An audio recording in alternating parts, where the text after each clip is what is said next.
Why the hell would you allow your competition access to your competitive advantage? Well, good question, right?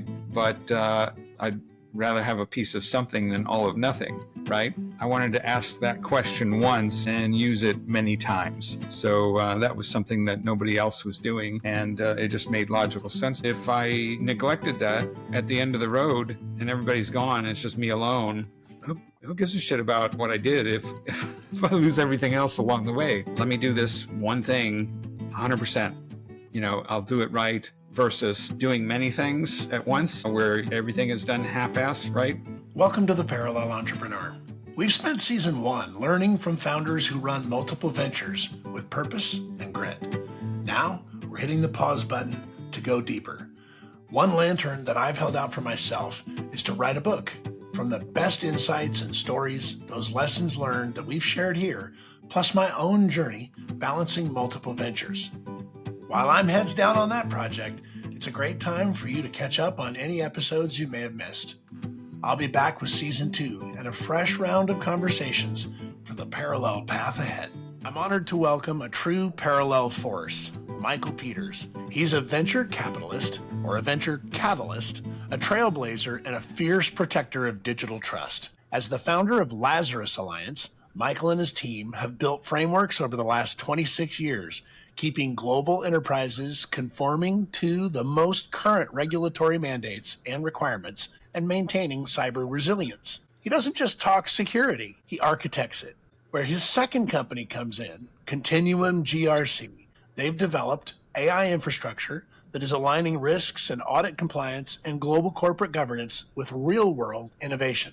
Michael's journey spans Fortune 5 giants, cutting-edge startups, and federal agencies alike. So he's navigated just about every structure. He's here to talk resilience and risk and the relentless pursuit of doing the right thing, especially when it's hard. Michael, I have been looking forward to bringing you into the Parallel Entrepreneur universe. Welcome to the show. Hey, thanks so much, Mark, for the invitation. Let's set the stage where you can tell the listener a little bit about the two companies that you're operating today. I'll start with Lazarus Alliance. That's the oldest of the two companies. It came first. Its core mission is really audit, compliance, regulatory assessments, cybersecurity assessments, the less glamorous stuff that you don't really hear about behind the scenes. It's turning the rocks over, looking for problems, for bugs, and issues with corporate security and conformity with regulatory and industry frameworks. Some of those frameworks are mandatory. They typically come from certain regulated industries, government mandates. Other frameworks, they're more industry driven or sort of, activity driven. Maybe it's healthcare or technology compliance or something like that. So there's hundreds of frameworks out there, which is great for our business. It gives us a lot to get our arms around. Over the years, we've amassed a pretty formidable collection of accreditation, authorizations, certifications, and things like that, capabilities for the business to operate in a lot of industries and certainly in all jurisdictions. So that's been beneficial to our resilience as an organization, but also being able to offer customers wherever they come in the world a one-stop shop, if you will, because a lot of organizations have more than just a compliance framework to be concerned with. They also have their business, their technology stack, their customers, shareholders, and things like that to protect. So the diligence and proactive cybersecurity efforts are vital to their success. Along the way, in order to, work smarter and not harder, I was looking for some tooling to improve our deliverables, to improve the process, to eliminate as much manual tedious labor as I could, to eliminate a lot of error that comes from manual processes. And platform didn't exist. I couldn't find tooling. The best thing that the industry had to offer was just spreadsheets, or as I like to call them, spreadsheets. They're stone tools. So, we wanted to do something better. So that became the origin of what Continuum GRC is today. So we can probably trace our roots back to about 2005. We started with the sort of the consolidation of frameworks, and I had a large healthcare client at the time, and they had a multitude of compliance frameworks that they had to comply with. That basically, was the genesis of the idea of what is Continuum GRC today. Now, it didn't start off as Continuum GRC. It actually started as the Horse Project. Now, Horse. Now, your horse project is something even different still. We are parallel entrepreneurs here. We're introducing 3 companies in the first 4 minutes of the conversation. Yep. So HORSE was an acronym for the Holistic Operational Readiness Security Evaluation. Now, it's no coincidence that this customer was in Louisville, Kentucky, horse racing country. Right? I'm a creative, artsy kind of a guy. So, hey, let's use this. I can make an acronym out of that. So that's where the Horse Project started. And it was really this consolidated framework. I wanted to ask that question once and use it many times. So that was something that nobody else was doing. And it just made logical sense to me. Plus, I didn't want to ask the same subject matter expert a dozen times, when I was dealing with a dozen different frameworks. To me, I'm just irritating them. Now, it was not in my best business interest to do that. As a consultant, the longer I'm there, entrenched, billable hours, woohoo, that's the best thing. You want that. But I didn't think that way. I wanted to be efficient. I wanted to get in, get out, do my job. So I tended to prefer more fixed rate type engagements. Plus, truth be told, I find a lot of this just horribly boring. Automate the boredom.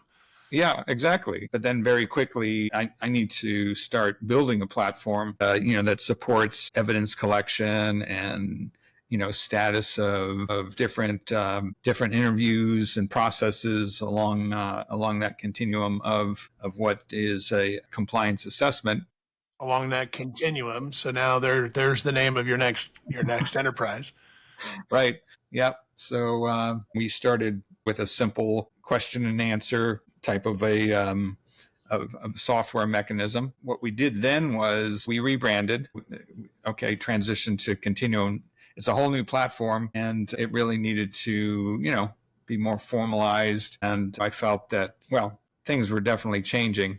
Now, from an exit standpoint, I did have an offer for the Horse Project, a cash offer for the project, which in hindsight, I should have taken that, kind of a thing. But I was pivoting to what is Continuum, and I really didn't want to have anything interfere with this transition. I think a big corporate entity like that, they may have just said, hey, this is a derivative work, and then the lawyers get involved and stuff. So I was kind of concerned about that. So we went our separate ways, but I probably should have taken that deal. So, yeah. Well, in retrospect, one of the things that I hear most often from other parallel entrepreneurs, or frankly from entrepreneurs period, is that, man, I should have sold. And you don't really know in the moment because you're such an optimist, or you really can see into the future 3 to 5 years out. Then it's your baby too, right? And I do think there's a difference though. I think parallel entrepreneurs in my experience so far tend to be a little bit more objective about the business and a little bit less emotionally involved in it. And then when they still pass on great offers, it's not that alone is unique, but might be able to see through and to a transaction and get out early. Now, getting out early is the question we were talking about before, right? My grandfather used to tell me, Mark, if you want to be successful, you got to leave a little something on the table for the next guy. And that might mean that it's good to sell now, and they see the growth, you see the growth, you presented a growth opportunity, you got a platform for growth, and so they're buying that future cash flow from you right now. But they know in their own mind, their plan, they're not telling you their plan. Their plan is going to get 10x out of you or 15x out of you as a foundation. And then you're like, should I do it? But what I like about your decision to pass is that it was a risk management decision. Really, truly, right? Yep. I didn't want to interfere with building Continuum, GRC. Yeah, no corporate. I think it absolutely. I mean, it was a very large corporation that was wanting to do this, And I'm just like, I'm one person. They're a corporation. They could just bury me in legal, in a legal quagmire and just kill everything that I'm doing just for fun, And I just thought, no, I don't need to make that deal with that particular devil. Tell us about jurisdictions. Let's dive into what jurisdictions mean. In the United States, federal compliance programs, these are things like FedRAMP, GovRAMP, CGIS, DFARS. All the rage right now is CMMC for the Department of Defense. In the EU, we have things like ENS out of Spain, C5 out of Germany, GDPR, which is sort of universal EU. And there's others, like Asia. DPDP, it's the privacy laws over in India. So there's some purely international standards like the ISOs. There's a bunch of private sector, like the SOC 2. That's a pretty popular one particularly in the United States. There's a lot of commonality between frameworks. Important for our development of the Continuum GRC platform is what we just refer to as auto mapping, but it's automatically correlating those different frameworks with the common standards so that I can answer that question once, and then every other framework that I'm involved with, it automatically populates the information there, shares the evidence and things like that. I kind of took the attitude with Continuum because while it was incubating, it was built inside Lazarus Alliance customers, battle tested with real customers, real auditors and things like that. And it was a major, differentiator between us and the competition. People are like, hey, I've never seen this before. This is cool. I'm getting a really nice competitive price out of you guys, and your timelines are pretty quick and stuff like that. But then in 2015, we decided to separate the two companies. So split the software off into what is now Continuum GRC. We've built the platform so it's brandable, white label, ready kind of a thing. So my competitors could actually and do utilize this platform to take care of their customers. And initially, people are like, why the hell would you allow your competition access to your competitive advantage? Well, good question, right? But I'd rather have a piece of something than all of nothing, right? Plus, anybody using the platform, it's pretty undeniable where it comes from. So that just kind of makes me smile. You're absorbing and serving competition, providing scalable AI-enabled tool sets for your own team, real-time improving both services. Let's rewind to the first company that you might have started that was serious, that you sold. Let's hear what the learnings were from that experience and how it helped lead you to where you are today. So my parents, they owned a family resort in Grand Rapids, Minnesota. 10 cabins. Summer times were just hopping. The wintertime, not so much, with snow drifts up to the rooftops. I'd have this influx of friends that I'd have for a week, and then they go, and then new friends would come to town for another week. And typically Saturday was the big check-in day. Everybody's scurrying around, coming and going. One of my friends had a tennis ball cannon. In those days, beer cans, soda cans were steel, right? So you could assemble these cans, seal them up with electrical tape. The top can was fully cut out, and a tennis ball fit snugly into it. The bottom can is where you would put lighter fluid in and set it on fire, and it would boom, like a big cannon. Grown-ups were like, hey, this is pretty cool. Where can I get these? So I would make, half a dozen of these things in preparation for the Saturday influx of customers. And I'd start popping these things off, and $5, $7, kind of like $1 per can, right? That's good money, right? For a 9-year-old. Your second business. You probably recall like the old school bulletin boards, people dialing into your computer, and then you'd have a little bulletin board system set up. So I started that, and I think I got up to about eight phone lines coming in. So it was a respectable, service.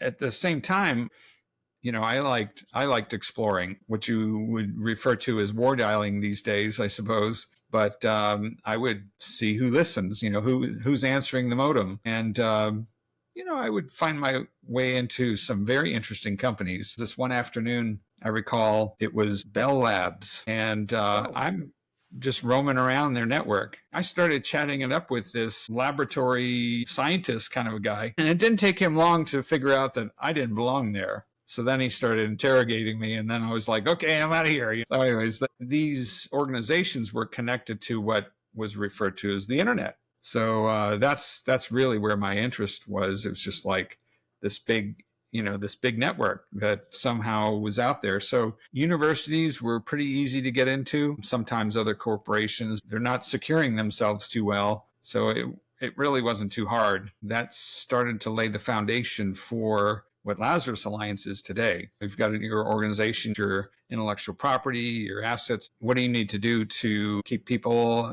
protected? That was kind of, this ISP and hosting company. I was also way ahead of the curve there. When I sold it, I think it was 1995.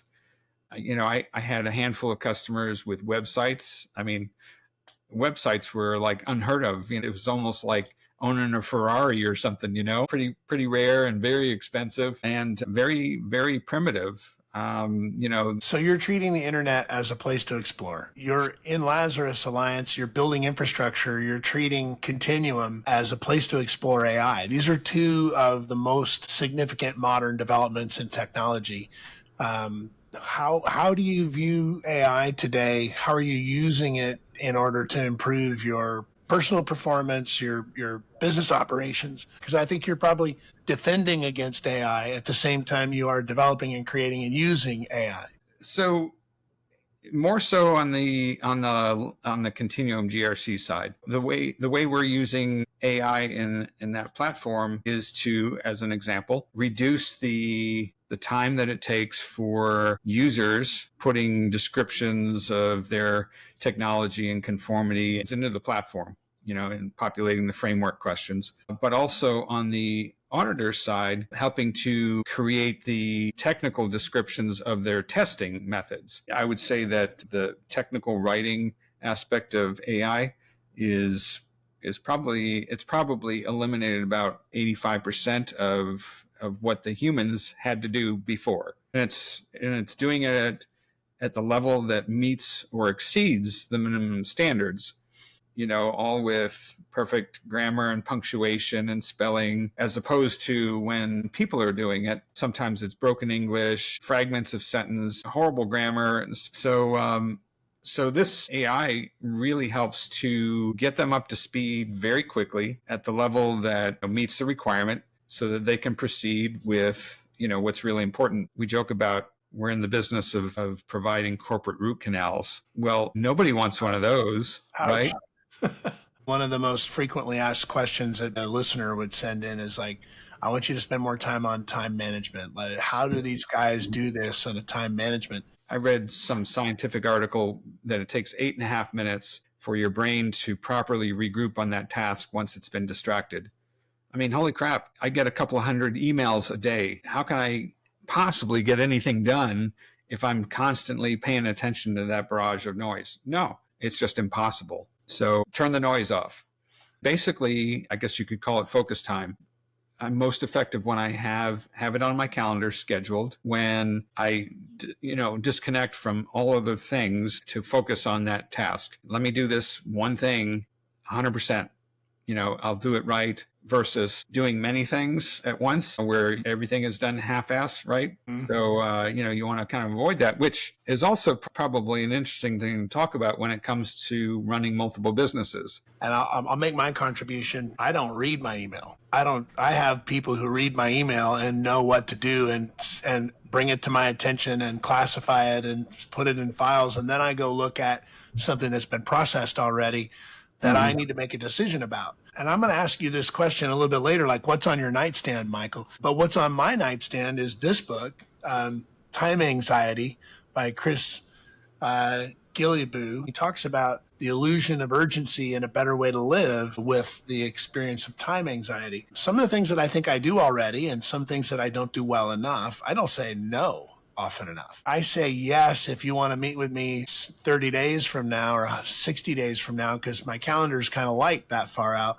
But would I have said yes if you asked me for that meeting tomorrow? chances are no. Well, if I'm not going to say yes tomorrow, why would I say yes 90 days from now? So for me, I try to pull the distractions out, but I've also tried to work on a skill I call context stitching. Context switching is going from this meeting you said you had earlier today with, somebody from Ireland, and 15 minutes later, you're talking to somebody from Abu Dhabi, and the challenges and the situations and the clients are always different. But we're moving from a related universe into a near related universe, and we have to clear. So I do a little bit of breathing between these meetings. I always have my meetings stop 5 minutes before the hour or start 5 minutes after the hour so I can build in a little context adjustment times. I like your advice to turn off all the pop-ups and the notifications and distractions. So in this context, what are some of your other time management disciplines that help you run two major global companies at the same time? Structure is super important. Not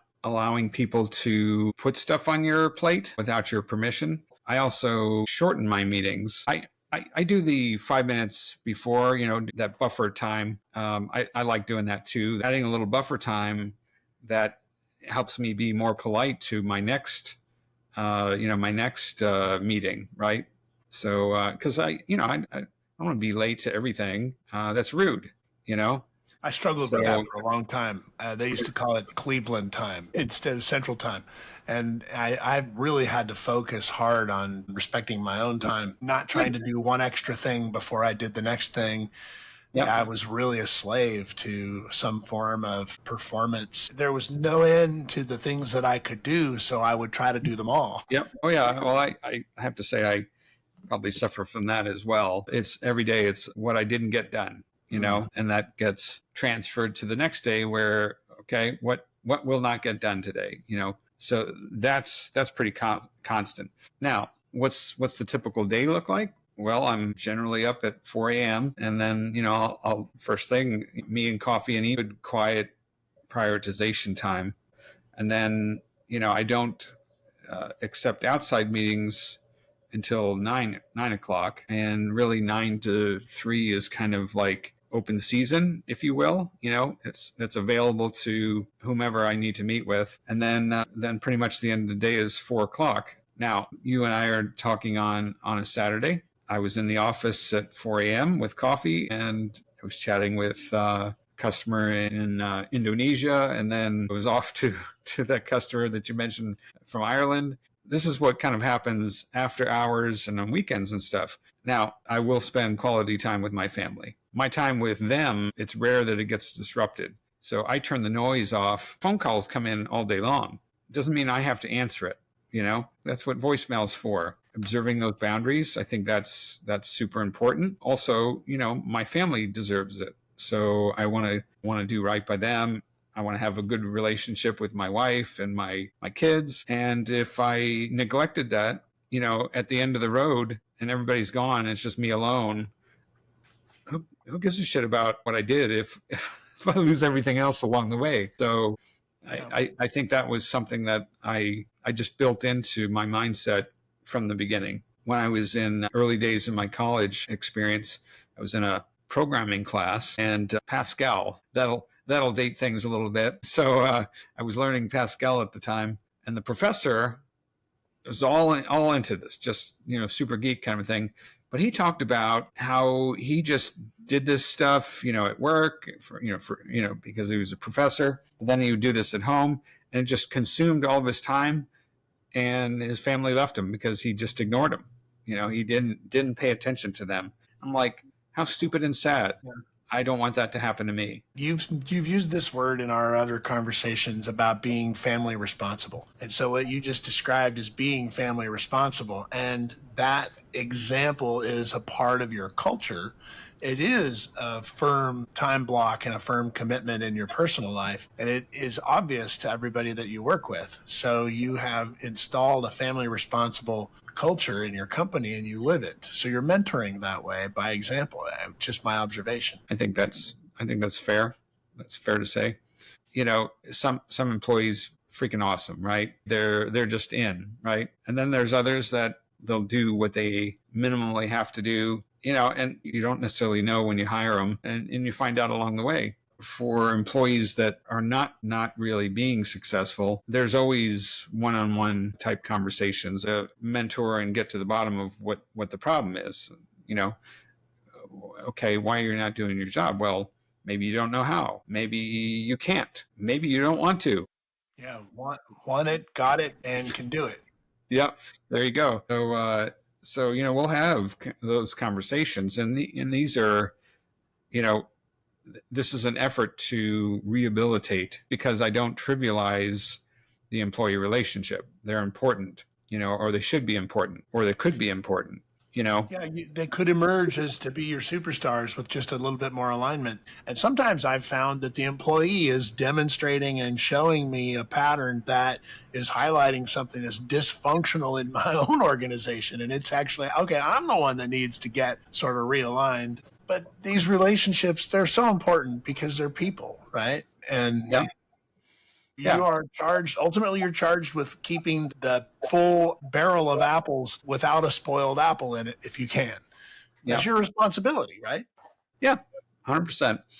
But at the end of the day, it's about personal accountability. If you're not willing to step up, to do the right thing, to be a productive member, maybe even participate in re-engineering, your position to better fit your skills and your personality and your attitude and stuff like that. At a certain point in time, it's like, okay, this is not going to work. Do you delegate consistently between businesses, or do you delegate differently in each business? It has to be different. And the reason I say that is because even though there are so many synergies, business synergies between the two companies, the types of employees are different. On one side, I have auditors, cold stone killers, right? Stone cold killers, right? So I've got that. These are the enforcers, the tough love people. Over in the software company, bloody artists. You got some flip-flop wearing torn jeans creatives. Yep. So I have to apply different management styles to the two different companies. They're different animals, and I can't herd them the same way. You talked earlier about how you didn't want things to be placed on your calendar without your permission. You're turning off the outside access in order to create more capacity for these things that you have to do, choose to do, need to do, you're expected to do. And I find one of my challenges was what I call upward delegation. Somebody would begin to bring me a problem. I would begin to participate in what I think is this really awesome collaborative experience. And then I would notice a pattern. Boy, every time there's a problem at that desk, it gets upward delegated to me. And I was buying into that, maybe thinking I was important, maybe thinking I was helping solve a problem that was, avoiding mistakes. Do you ever experience upward delegation? How do you handle that? More in the beginning, for sure. Now, no, not so much. I've got an excellent COO, excellent project management, and on the service side, those people really, they're mine in the fort. They're directing traffic and things like that, and they'll bring me things that they believe require my attention. Right. But every now and then an employee just, they have a problem. Sort of like in the auditor space, kind of like the grand poobah of the auditors, right? I have the most experience and the best credentials. I outshine them all. 26 years in the making. You must be talking about my marriage, 27 years. There you go. Yeah, we've I guess Lazarus Alliance, we incorporated in 2000 originally. So, 25 years plus. Now, the mission has been refined, over time. We've gotten more specific, honed in on very specific synergistic type activities. In the earlier days, it was more jack of all trades, kind of a thing. But now it's very, very specific mission. How do you ensure that your vision and values are aligned across these wildly different ventures? Part of it, technology drives, quite frankly. Also, I think the thoughtful creation of processes and certain things that, you want to instill in your organization. As an example, I want my audit teams to approach audit, regardless of framework, regardless of customer, essentially the same way. there are just fundamentals that are universally applicable. Like McDonald's makes the same damn looking hamburger time and time again, this repeatable, sustainable kind of thing. I want our service delivery to be very similar. The audit experience, the steps and things like that, very formulaic. The Continuum GRC platform helps to enforce that rigor, right? So now I have technology putting guardrails and boundaries and checks and balances and things like that to control that experience. The systems are designed to report that information to us. So my system will report back to the project management system whether or not my employee did this properly. As a parallel entrepreneur, what are the most important skills or traits that you think a parallel entrepreneur should develop? Just the ability to compartmentalize issues, to separate issues, for focus time. Being able to, take a reasonable amount of time, but not too much time, to make better decisions, to be able to process or prioritize things. So prioritization, and then just reducing the noise. So organization, prioritization, that's probably, if you were to distill it down, where I would be. I don't know if you've ever used like the white noise systems or sleep sounds from Amazon, where they have the ocean waves and stuff like that. I do that. I totally do that. And also the Safagia frequencies so that I get some perceived benefit out of the 528 hertz that opens up my heart, right? I do all that stuff. Yeah. Sometimes I'm just laying there and my head's buzz, buzz, buzz. I can't sleep.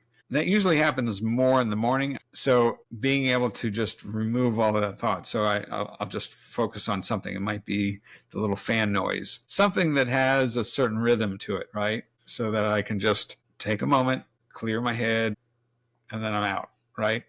So, you can do that while you're awake, and just kind of focus. When I was in law school, I really don't sit still well. And it's kind of been a nuisance growing up, and I get fussed at by parents and teachers and hold still and or do your work or something like that.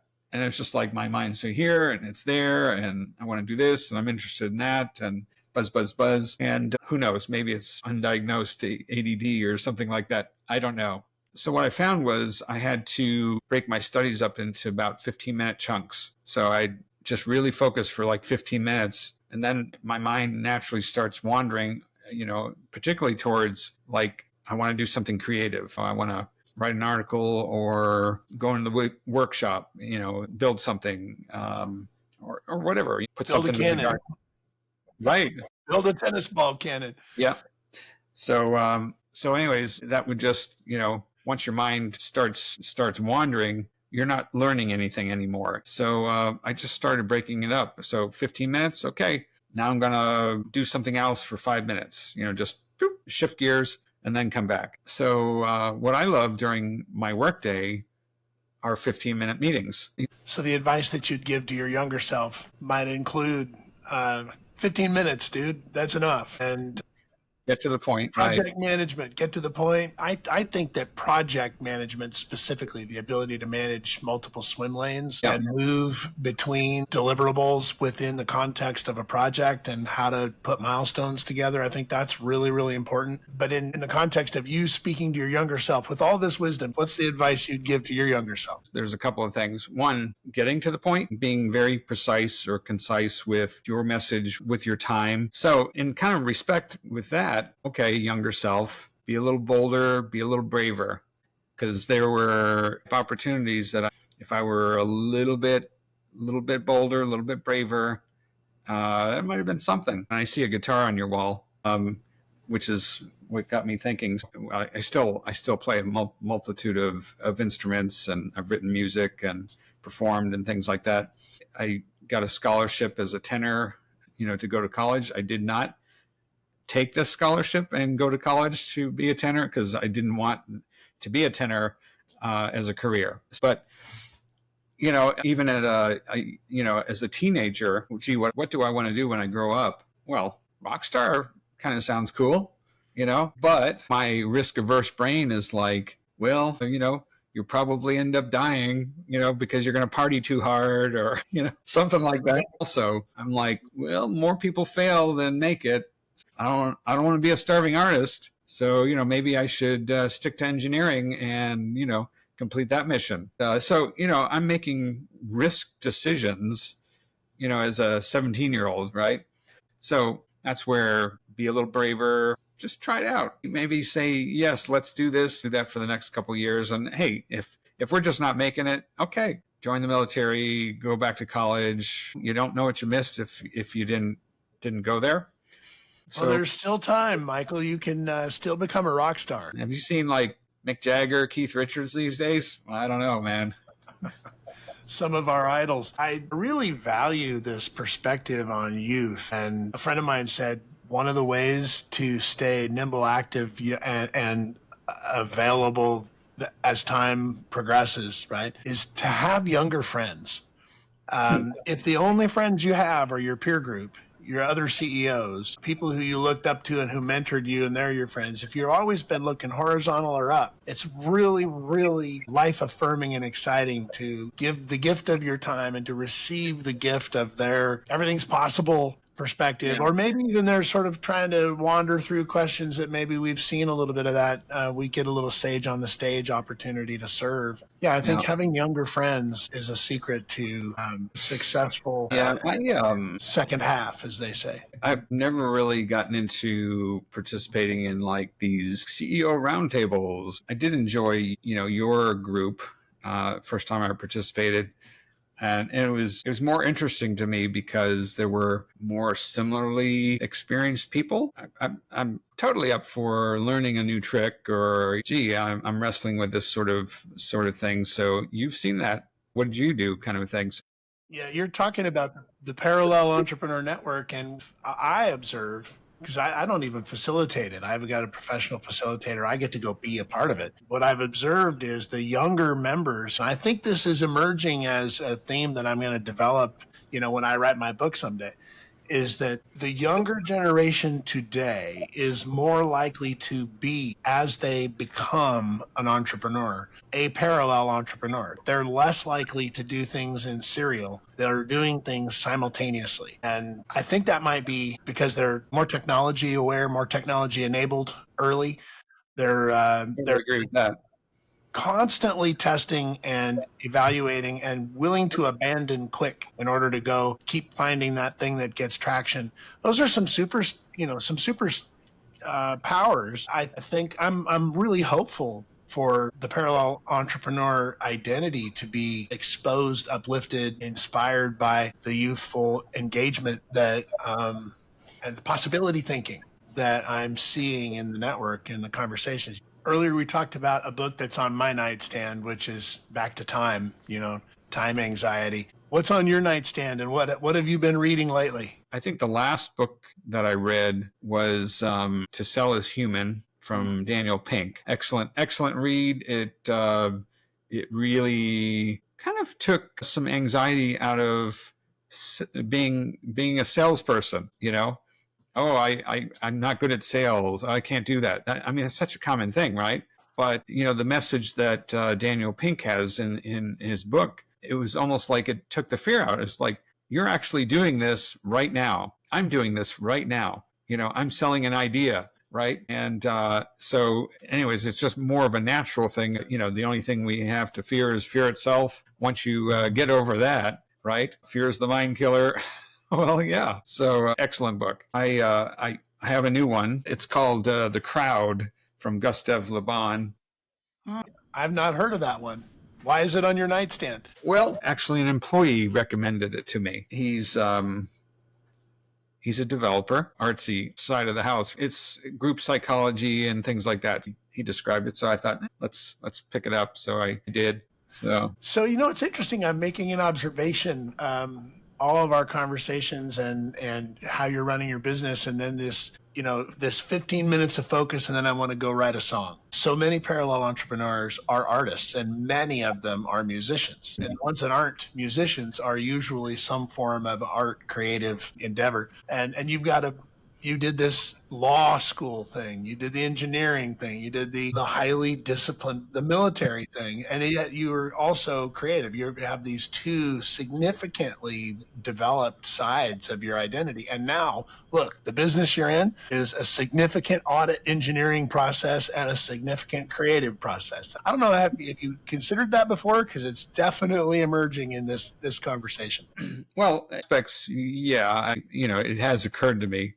And it's also how part of my day is managed. Sometimes I'm working on the rigor and the tough knuckle work on the audit side, but then it's just like, oh, I got to take a break, so I'm going to go spend some time with the developers and discuss the feature aspects of something, or tell them what I want and stuff like that. So basically partake in the creative aspect, which is stress relief. Now, where that side of the house stresses me out is time to deliver. And it's just like, you guys are in the only profession that I can think of where I pay you to make something, and then along the way you break something else, and then I got to pay you to fix that stuff. What profession can you get away with that shit?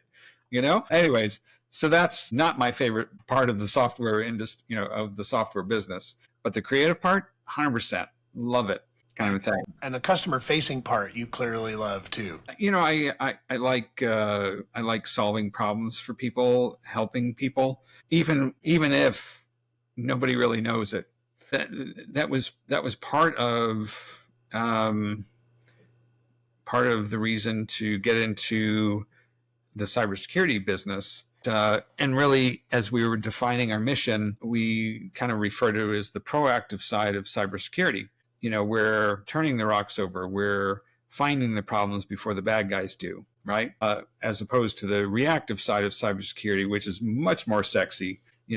It's in the news. Oh, this company investigated and found the bad guys and did the forensics and stuff like that. Yeah, we used to do that, but I don't care for damage control. I don't want to be the cleanup crew. I want to be the folk, the people that prevented it from happening in the first place. I don't want you to know that I'm working behind the scenes taking care of you. That's a good day, right? Just pay your invoice and we're fine. We're fine. Michael, what is the biggest challenge that you've faced as a parallel entrepreneur, and how did you navigate it? Adapting to change, not an issue. The ebb and flow of business, you expect that.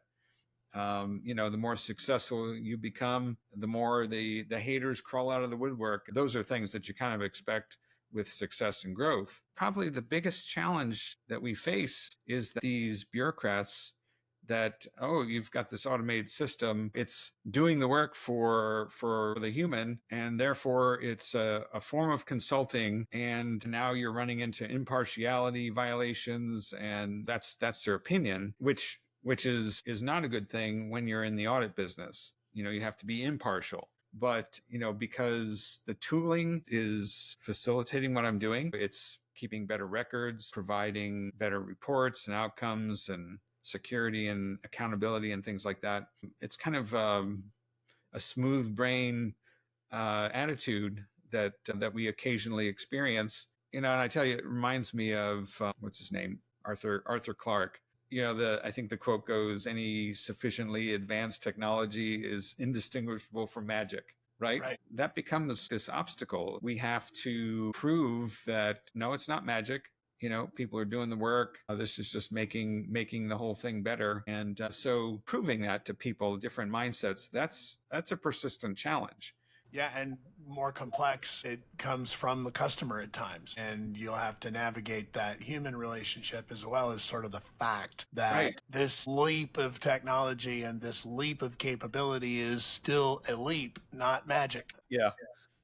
So we're talking a little bit about what's next, and this is a surprise. What's next, Michael? Well, it's not starting another tech company, so that's for sure. I do enjoy writing. I've written a couple of business-oriented books, but I have the blueprints, the framework for a sci-fi trilogy that I've mapped out. I've done this a number of years ago, and it's my first fictional work, and it's remarkably different from an experience in doing it. And what I mean by that is that you, at least in my experience, you have character development. I've got this character in this storyline, so you have to develop that. Well, that's not something that I can just turn on and off. Oh, I'm going to spend 15 minutes during a break writing a chapter. No, it doesn't work that way for me. You have to spend hours immersing in the character, in the story, the technology, every aspect of that in order to effectively articulate so that people can mentally picture exactly what you're writing about. So there's a lot of detail and immersion into that process, and I just don't have that amount of discretionary time right now. So, whenever that exit comes, that is what I intend on really focusing my attention on next, is having the time to develop those stories. I think, once the books are written, now, who knows? They may be boring, not popular, or maybe they are. The real goal is to complete the mission, right? But you better believe I will hire somebody to do a screenplay, try to promote them. I think it'd be super cool for the grandkids to see grandparents with cameos in on screen or something. That might be kind of fun. You're going to be the Quentin Tarantino of sci-fi grandparent appearances. Yeah, maybe so. But that sounds like what's next. It sounds like nice, easy pace, and something that I can do at 4 a.m. because I'm sure I'll still be getting up at 4 a.m. Hey, I can develop a chapter or two, right? At least a character. I have a feeling there's a lot of people that you've done business with or ran across in your life that have made some great character development contributions to your thinking. Oh yeah, for sure. Yeah. A long time ago, I started to try to write. I started a fictional sort of a Tom Clancy book back in 1990. And I got, it's called Water Culture. And I got maybe 30 chapters into it. And then I just started going off in some other direction. So I never came back to it and finished it. But I remember this character as this guy I know. I would richly harvest every opportunity I could. I wasn't much of a writer probably at that point in time, but I do have one unfinished project that maybe I'll pick up too. Sounds like fun. Yeah. What books did you write? You said you wrote some business books. Tell us what they were. Yeah. One was called Securing the Sea Level. And it was really about my experience becoming a CISO. And at the time, I had no mentors. It was really a rare career, position. So I just kind of, laid out what I had done to kind of get there. There is another two that are part of the Horse Foundation. One's really about policy and governance development. The other is about privacy and law, or cyber law more specifically. Terrible sales, boring. I did it. Good thing I wasn't trying to make a living at it. I mean, you were the chief information security officer at Colonial Bank. You did Fifth Third Bank. You went on to Crossview and then eventually LifeLock. LifeLock, of course, that might reflect back on how you view how everybody's taking care of our own personal data in the monitoring services. Whoops. You could probably Google on it, and it won't be too hard to find what that experience was all about. But all I can say is I maintain my honor and self-respect, and I'll do the right thing. So sometimes it's tough, but just do the right thing. It took you 30 days to figure it out. Well, that there was a major problem. And I'm like, you got to do something about this. No, some people don't want to do things about it. So, okay. So what is your North Star? Most of us have an answer to that question. It's a intentionally wide open question. All this creativity, all this business capability, successes and failures, working closely with people and customers. What do you find as your North Star in that environment, in your life? Geez, I feel like I'm wandering in the desert right now. So where's my North Star? It's basically comes to taking care of my wife and I first and foremost. Somewhere out there is an expiration date, and I want to make sure that we're comfortable as we travel down that road together. That's the operative word, together. And what happens after that? I mean, sure, it would be nice to pass something on to our children, but they're responsible for cutting their own path in life. So it's kind of funny. I just happen to have this. Let me see here. Find the camera. Sorry. Oh, that is a globe that says Mars.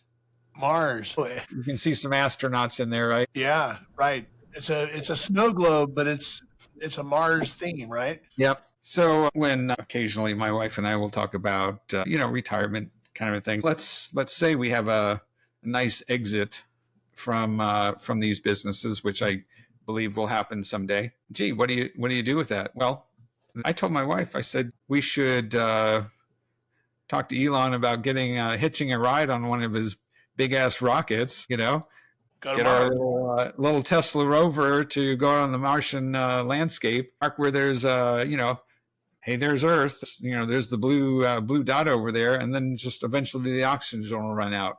I think that the very first commercial use of Mars will be people who put their ashes in a little pellet and get blasted off and land on the surface of Mars. And we won't land there as alive people first. We'll land there as entombments, destinations. I swear we cannot trash the place, man. What's up with that? Yeah. We got to litter the landscape on Mars with our ashes. Decrepit ashes. What the hell? What are we thinking? Did we learn anything down here on this blue dot? Oh my God. Yeah. So here's my fun just moment in reflection. What question did you expect me to ask, Michael, that I did not? And how would you answer it? Well, maybe a little bit more about how the sausage is made around here. But yeah, I probably would have gone into sort of an evasive maneuvers or something like that to avoid talking too much about, secret sauce stuff. Yeah, my thought is that there's how I made this for that, and there's who I am for this. The feedback I'm getting from people who listened is you finally put an identity on something that I've been working toward or with my whole life, thinking that maybe I was a little nuts. But the idea of paralleling is being internally aligned with what you're doing externally. And it's easier, I think, for a parallel entrepreneur to accomplish more within a business framework or more within a life framework if their internal alignment is consistent with what it is that they do with their time while we have time. And I feel like we got to that today, Michael. So that's a blessing, and I'm grateful for your time. Thank you for joining us on The Parallel Entrepreneur. It was a blast. Hey, I couldn't agree more. I've had a lot of fun, Mark. Hey, thanks for listening to another episode of The Parallel Entrepreneur. And thank you to our sponsors, partners, and the special team behind the scenes that make it all possible. Be sure to like, follow, or subscribe to our podcast and get the latest updates. And to learn more about this growing community of entrepreneurs, our mastermind and companion program for your parallel entrepreneur journey, visit parallelentrepreneur.com. And of course, thank you to all the visionary guests who trust us to share their stories.